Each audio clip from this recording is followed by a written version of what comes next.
Hey everybody, welcome to the best show in town, and I'm back again with another episode of this particular show. Alright, today I was at the Maria's Public School and I had a great time because I was judging for an elocution competition, an inter-school elocution competition, along with my friend Anjali Chittaranjan, and we had a pretty tough time because though it was from class 7 to class 10, these students left us in a tight spot because they were so good with their pronunciation, their intonation, the way they expressed themselves, the way they dramatized for the poetry was amazing. One was by Mary Angelo, and the other poem was by Pablo Neruda, and I love both of them. But I somehow got stuck to Pablo Neruda's poem.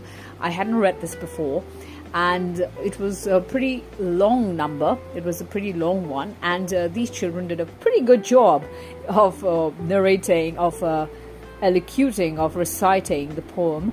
And this poem is about I'm explaining a few things.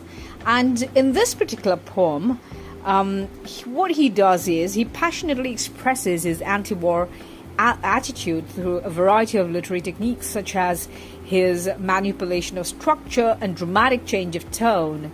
The poem describes the atrocities committed in the Spanish town of Guernica during the early Spanish Civil War and details Neruda's objection to the nationalist faction of the war. So he's basically writing an anti-war poem, and he does it in his own style, and that's really nice, because if you are going to listen to that poem, or if you're going to read the poem, it's going to get deep inside you. Because as the children narrated it, we had around 17 of these students who were narrating the poem, and it kind of caught on to me. I started narrating along with them, and I was thinking that I should go back and I should make a study of what exactly this poem is all about. And this poem is really very interesting. I'm explaining a few things. I'm going to actually recite it for you, because I was so excited when I found this poem in front of me in a piece of paper, and they had given us these printed papers, and I was kind of in awe of the words that Pablo Neruda had used, and I thought that I should go home and narrate it for all of you to listen. He says that in one of these parts, in the first part, the first sentences, you're going to ask, and where are my lilacs? He refers to the stark contrast between I'm explaining a few things and his usual poetry that often can be characterized by being metaphysical in nature, and the poppy petals metaphysics.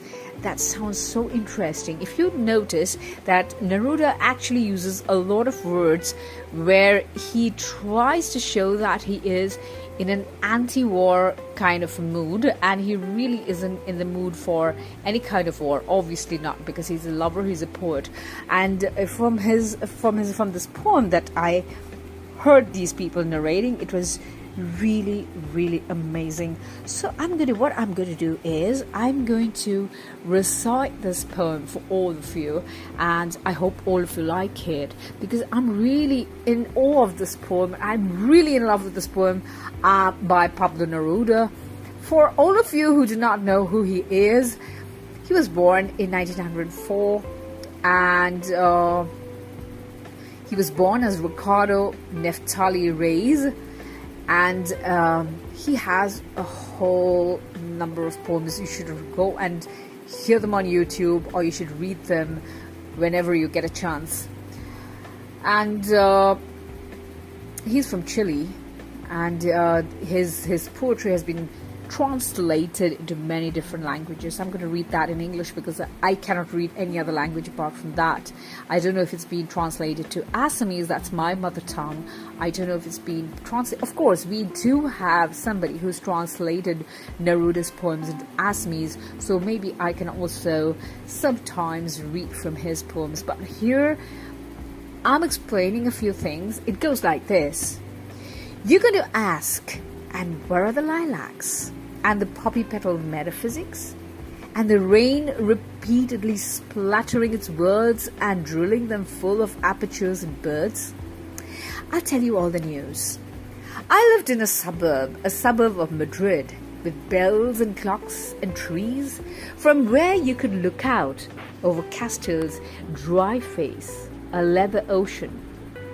My house was called the House of Flowers because in every cranny geraniums burst. It was a good-looking house with its dogs and children. Remember Raoul?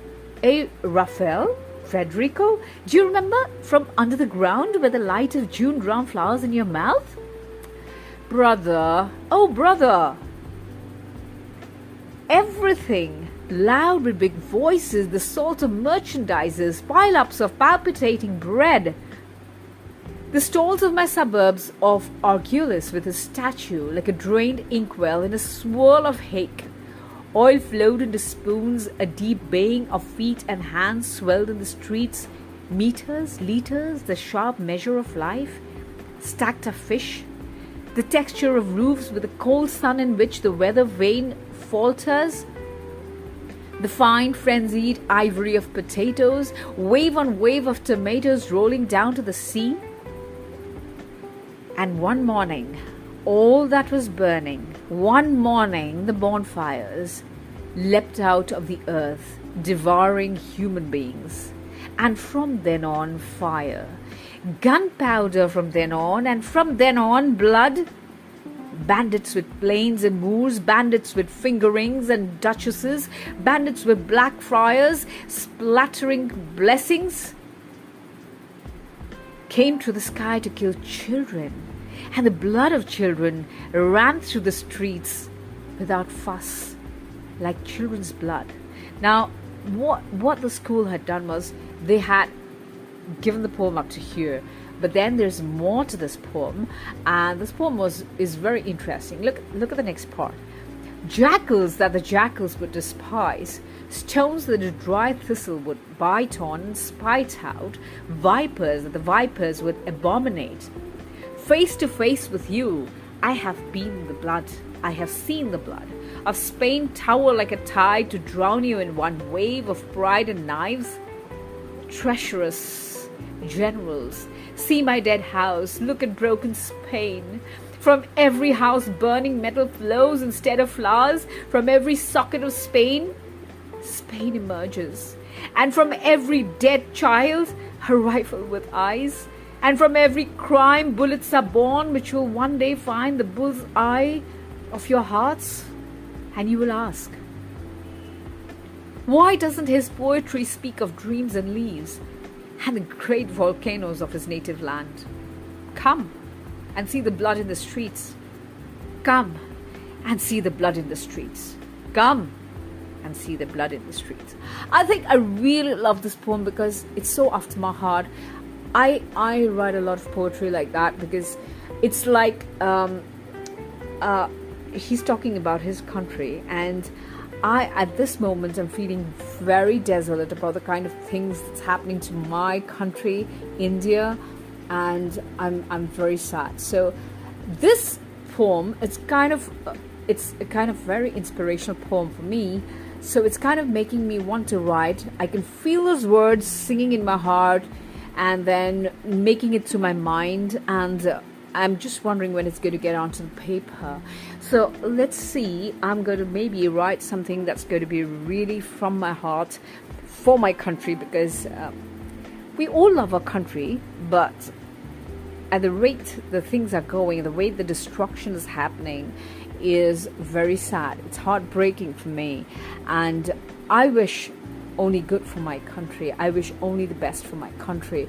And yes, as I read Neruda's poem, it kind of instills a kind of a very sad song which is coming fleetingly into my system and trying to make me understand that everything is going to be fine. But yes, I know everything is going to be fine. That's what we keep hearing all the time, that everything's going to be fine. We're going to have a new day. We're going to have good days coming ahead.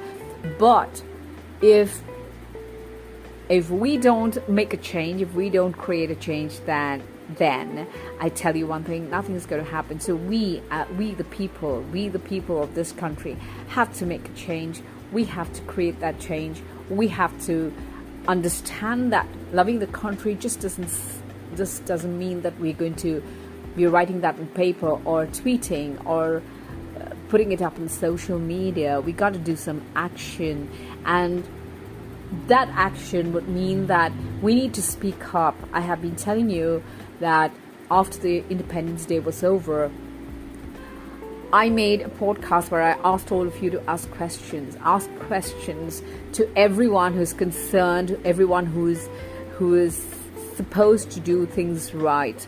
So if we don't ask them the questions, they will stop answering our questions, and then we will have nothing to do. Because if we let things go as it is going right now, then I don't know what's going to happen to the country. So I want all of you to ask those questions. I want all of you to raise your voice and to ask those relevant questions. Because when you start asking questions, you'll get those answers one day or the other, because they might be turning the face off now, but then they have to answer to the people of the country, because India is a democratic country and India is for the people, by the people and of the people. So they have to answer to the people.